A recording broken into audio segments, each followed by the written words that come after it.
What is up, guys? Welcome back to the channel and welcome to this video. Now, the hours are ticking away before kickoff to the Euro 2024 tournament in Germany.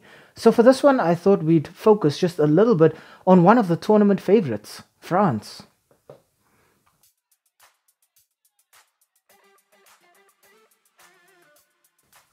Now, looking at the team selection for France, the first thing that we have to admit here is this is a very, very strong team.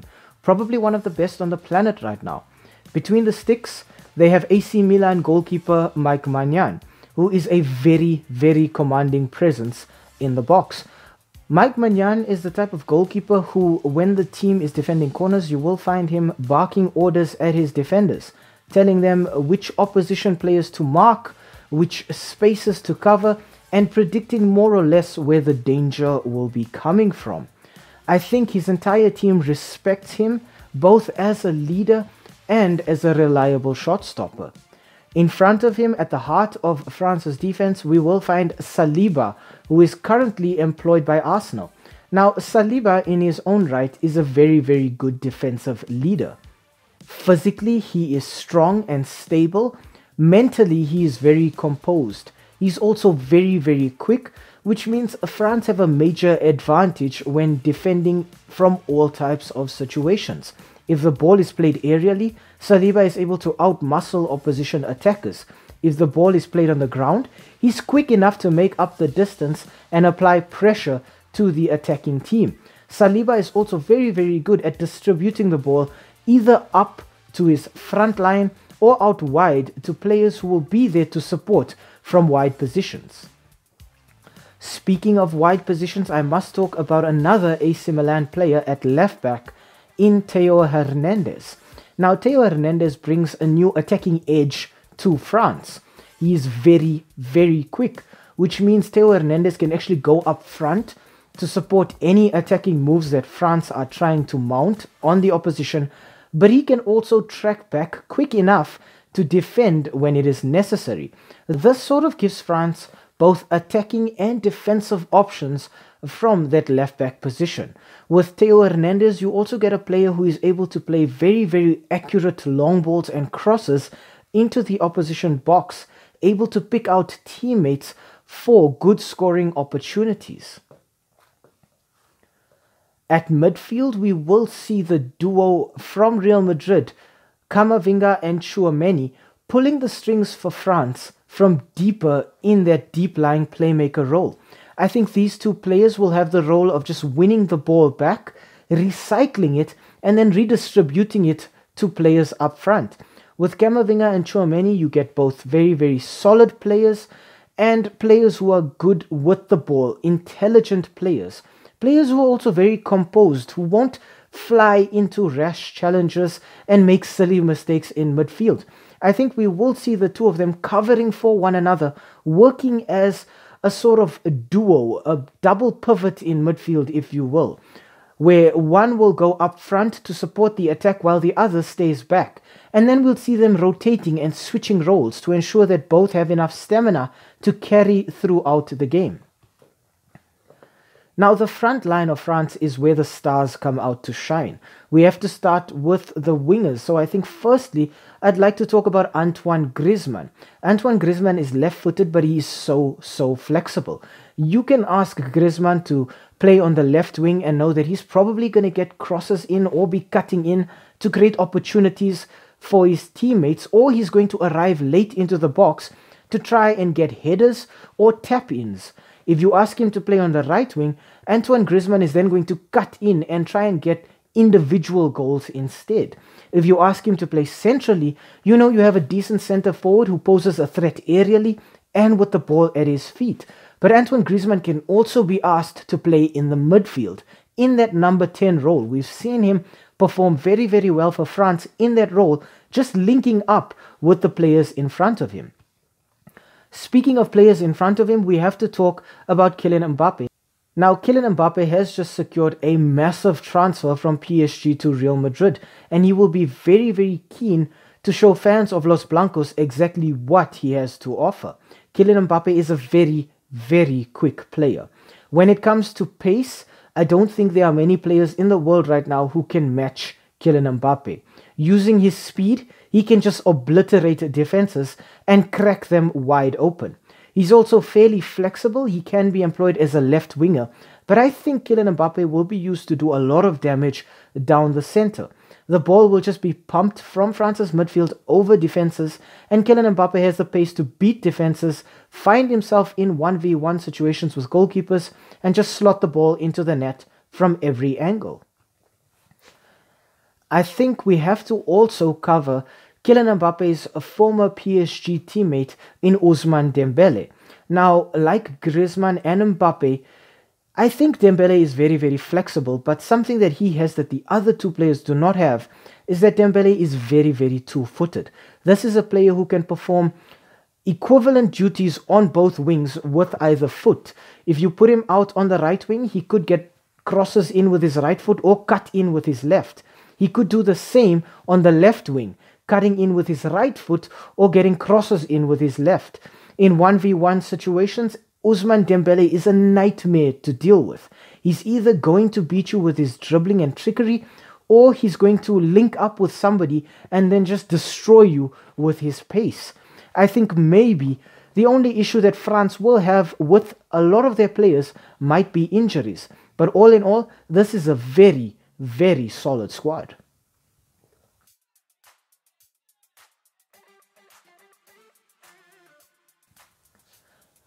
When we look at the tactics that I think France will employ, I think it's very important for us to remember that the coach is in fact Didier Deschamps, who has had previous experience coaching the French national team. I think he's fully aware of the pros and cons of his players and their strengths and weaknesses. So I think what Didier Deschamps is going to do is acknowledge that France don't exactly have an out-and-out number 10 player. So I think we're going to see a kind of 4-3-3 formation here, where the ball is just spread out wide to kill opposition right backs and left backs with pace, with trickery in 1v1 situations, and then just allow the ball to be pumped into the center for a striker like Kylian Mbappe or midfielders who will be arriving in late, like Adrien Rabiot, Camavinga, Tchouameni, or even N'Golo Kante.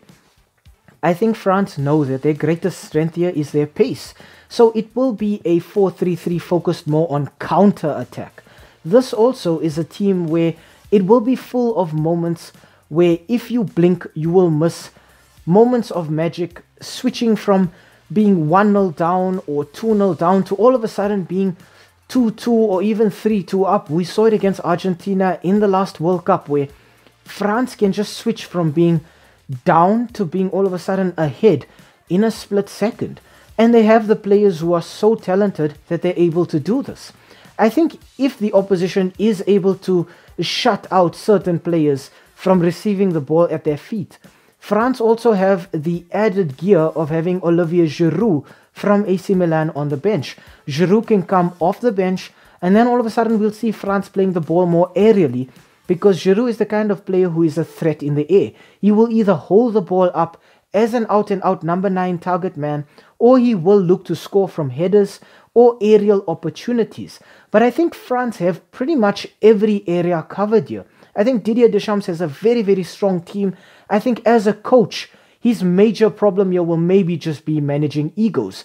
But in terms of talent, in terms of formation, in terms of tactics, it's going to be quick. It's going to be a lot of emphasis on play out wide. It's going to be a lot of emphasis on putting talented players in 1v1 situations against opposition defenders, looking to draw fouls, looking to win set-piece opportunities like corners, like free kicks, like penalties, so that they can then convert from there.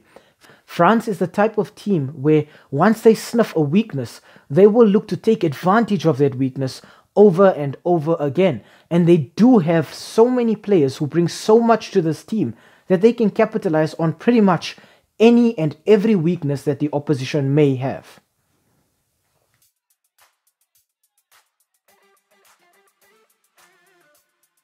Honestly, for our verdict, I genuinely struggled to find any issues with this French team. In Group D, they are drawn alongside Poland and the Netherlands, which means I think France are going to spend a lot of time chasing the ball. against these teams. And I think that could kind of play against them. I think the only way other teams can take advantage of France is if they end up being overly fatigued from these matches, or if they pick up injuries, which might actually be a problem for them. When we look at France's front line, I think the only genuine weakness they have is they're quite injury prone. Players like Ousmane Dembele and Antoine Griezmann sometimes miss large periods of the season due to injury. And injuries in a competition like this could make or break a team's chances at winning this competition because it's played over just a month. I think at centre-back also, France may have a bit of an issue with Upamecano.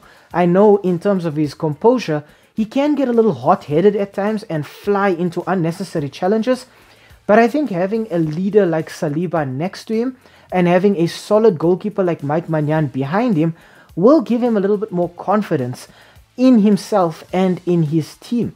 I think when we look at the midfield for France as well, it's very defensive. But I think that's fine because that's exactly how they've been selected, is just to win the ball back and then resupply the front line. And I think the front line will be the out for goals. I don't think we're going to see too many goals coming from midfield because players like Camavinga, Tchouameni, Adrien Rabiot and N'Golo Kante are not really known for their goal scoring exploits. It is something they can do, but it's sort of like a last resort as opposed to being a game plan that they will go in with. I think also when it comes to this super explosive front line that France have at their disposal, selection becomes a bit of an issue. Who do you start? There are players like Marcus Thuram, who had a fantastic season for Inter Milan and will feel that he deserves a spot in the starting 11, but he might not get that. There's also Zaire Emery and Kolo Muani from PSG who also are very talented players who will feel that they perhaps deserve a spot in the side as well. Players like Kylian Mbappe and Antoine Griezmann will know that they have to keep up at a certain level all the time because there are players who are hungry for these opportunities. With our rating system, I think if I have to rate France's defense here, they do get a 4 out of 5 for me. They have a solid goalkeeper, they have attacking options from defense, they have solid centre-backs, but I think I am just a bit skeptical about Upamecano and his composure when defending. In terms of their midfield, I think France get another 4 out of 5 here because while I think that all of these players they've selected are very defensive, very good at winning the ball back and resupplying the front line, players like Camavinga, Tchouameni, N'Golo Kante and Adrien Rabiot, I think France will be caught lacking in that number 10 role. If something happens to Antoine Griezmann, they will have a bit of an issue there. And with Griezmann's track record and injury record, that might be a possibility. I think up front, however, France are perfect. They have so many players who can do so many things here that I struggle to find any issues with them apart from perhaps injury concerns. But I think in terms of talent and in terms of squad depth, they have so many players here that can do so many different things that if somebody's injured, they probably won't miss the player too much. I think in Mbappe, they can play with the ball on the ground. In Giroud, they can play with the ball aerially. In Dembele and Griezmann, they can push the ball out wide and have individuals who can cut in and create individual goal-scoring opportunities for themselves. I think Group D is not an easy group. I think they'll be forced to do a lot of running and they might end up being fatigued when it goes into the knockout rounds. And maybe that's where teams can take advantage of a tired France team. But I do expect them to top their group. I then expect France to make it through the round of 16. I expect them to make it through the quarterfinals. I think they do have a bit of issue in the semi-finals because then I think the fatigue does start to stack up. But I fully expect to see France in the finals. I expect to see France either winning this tournament or ending as runners-up. I genuinely believe that when it comes to strong teams in this tournament, France have the strongest. I think in actual fact, France have the strongest team in world football right now.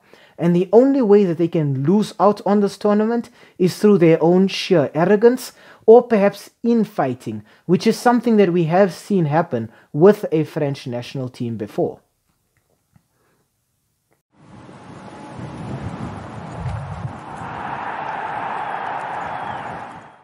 Hi, thank you for making it to the end of this video. We really appreciate the watch time and the fact that you took some time out of your day to spend it with us talking about the sport that we all love. If you enjoyed the content, why not, drop a like down below or comment in the comment section. Maybe even consider subscribing to the channel. And I mean, while you are here right now, have a look at some of our old videos too. They should be appearing on the screen right now, along with that subscribe button. So you know exactly what to do. Thank you so much. It really helps with the YouTube algorithm. And have a great day out there. And we hope to see you again very, very soon. Thanks. Stay safe.